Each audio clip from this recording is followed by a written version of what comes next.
Hoy viernes de la séptima semana de Pascua, la Iglesia nos invita a reflexionar en el texto de Juan 21, 15 al 19, que dice así.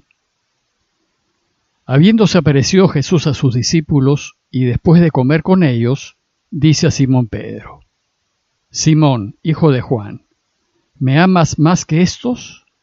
Él le contestó: Sí, Señor, tú sabes que te quiero. Jesús le dice: Apacienta mis corderos. Por segunda vez le pregunta: Simón, hijo de Juan, ¿me amas? Él le contesta: Sí, Señor, tú sabes que te quiero. Y él le dice: Pastorea mis ovejas. Y por tercera vez le pregunta: Simón, hijo de Juan, ¿me quieres? Se entristeció Pedro de que le preguntase por tercera vez si lo quería, y le contestó: Señor, tú conoces todo, tú sabes que te quiero. Y Jesús le dice: Apacienta mis ovejas. Te lo aseguro, cuando eras joven tú mismo te ceñías e ibas a donde querías. Pero cuando seas viejo, extenderás las manos, otro te ceñirá y te llevará a donde no quieras. Esto lo dijo aludiendo a la muerte con la que iba a dar gloria a Dios. Y dicho esto, añadió: Sígueme. Nos quedan solo 2 días para que concluyan los 50 días de alegría y celebraciones por la resurrección de Jesús. Estos 50 días de Pascua terminarán el domingo que viene con la gran solemnidad de Pentecostés. Y en estos 2 días que quedan, la Iglesia nos invita a meditar en la conclusión del Evangelio de Juan. Les recuerdo el contexto de este relato, cuyo marco son las apariciones de Jesús luego de su resurrección. Después de que resucitó en Jerusalén, Jesús indicó a los suyos que vayan al norte, a Galilea, que allá lo verán. Y así lo hicieron. Un poco antes del texto que les acabo de leer, Juan nos cuenta que 7 discípulos se encontraban a orillas del lago de Galilea. Y en eso Pedro, el líder, decidió ir a pescar y los otros lo siguieron. El relato dice que se pasaron toda la noche pescando y no pescaron nada. Y al amanecer, Jesús, que estaba en la orilla, les gritó que echen de nuevo las redes, que encontrarán pesca. Y contra toda lógica lo hicieron y lograron una captura extraordinaria de peces. Cuando llevaron la pesca a la orilla, se encontraron con que Jesús les había preparado un desayuno y se pusieron a comer juntos.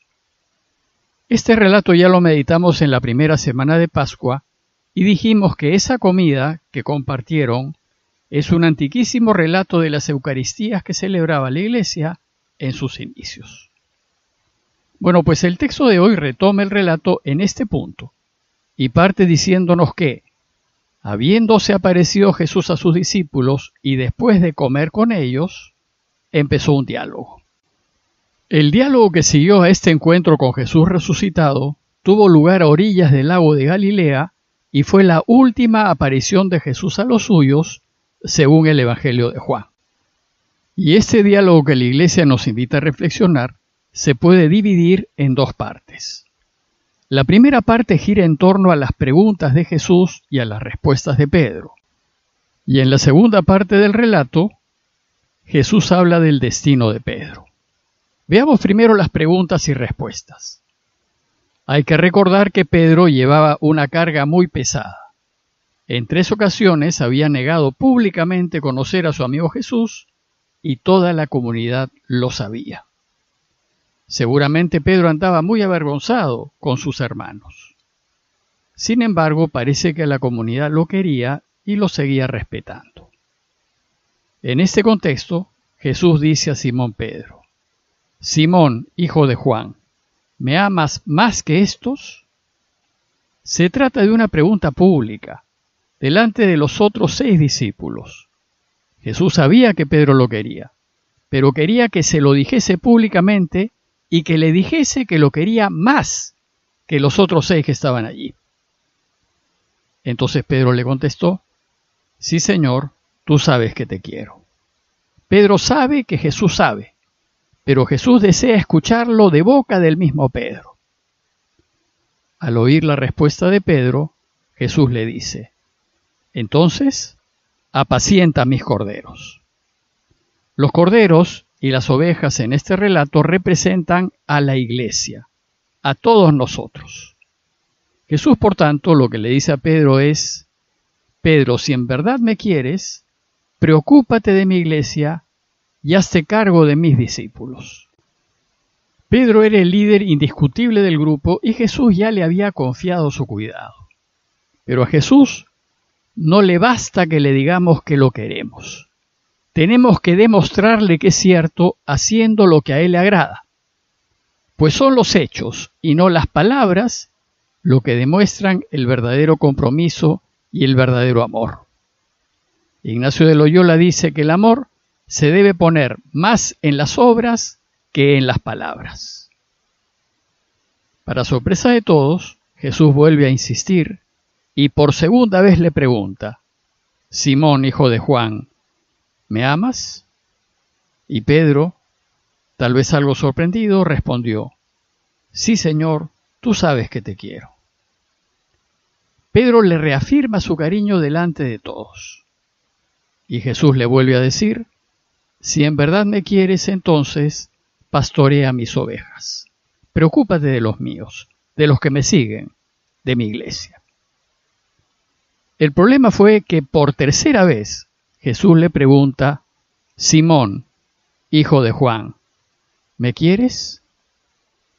Después de esta tercera vez da la impresión de que Jesús no estuviese convencido de que en realidad Pedro lo quería.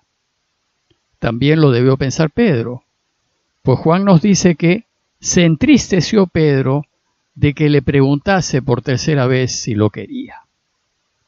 ¿Y cómo no se va a entristecer si ya le había respondido 2 veces antes que sí lo quería? Por eso, esta vez le contestó: Señor, tú lo sabes todo, tú sabes que te quiero. Tú conoces mi corazón, sabes que es verdad que te quiero. Y Jesús le volvió a decir por tercera vez lo mismo: si me quieres, entonces demuéstramelo y apacienta mis ovejas. Bueno, pues los padres de la Iglesia de los primeros siglos han visto en estas 3 preguntas públicas que Jesús le hizo a Pedro su perdón total e incondicional por las 3 veces que Pedro públicamente lo negó. Ahora Jesús desea devolverle a Pedro su confianza total. Su pecado ya fue perdonado. Y así como en la parábola del hijo pródigo el padre le devuelve al hijo perdido todos los derechos del hijo, ahora Jesús reafirma a Pedro como cabeza de su iglesia y lo hace plenamente responsable de ella. En adelante Pedro no solo no lo dejará, sino que estará dispuesto a dar su vida por él, como de hecho lo hizo. La tradición nos cuenta que Pedro murió mártir en las persecuciones del emperador Nerón en Roma entre los años 62 y 65 por dar testimonio de Jesús y su camino.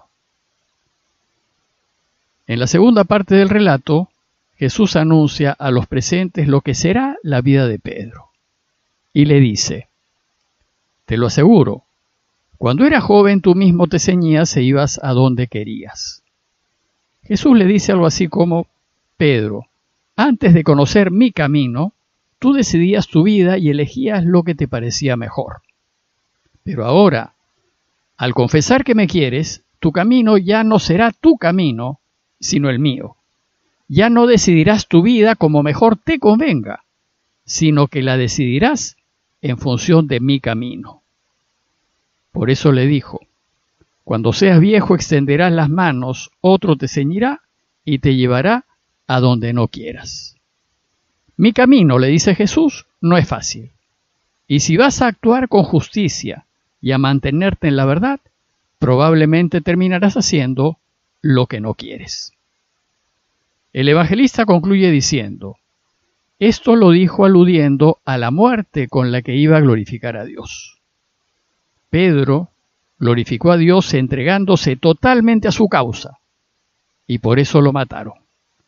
Fue enterrado en el cementerio pagano que se encontraba en la colina vaticana, al lado del circo de Nerón, que es el lugar más probable de su muerte. 3 siglos más tarde, la Iglesia reconoció la entrega de Pedro y el emperador Constantino, en gratitud a la Iglesia, hizo aplanar la colina vaticana, cubriendo todo el cementerio pagano y construyendo la primera basílica cristiana sobre la tumba de Pedro. Un poco más de 1000 años después, la Iglesia construyó la actual Basílica de San Pedro sobre la primera basílica de Constantino y sobre la tumba de Pedro.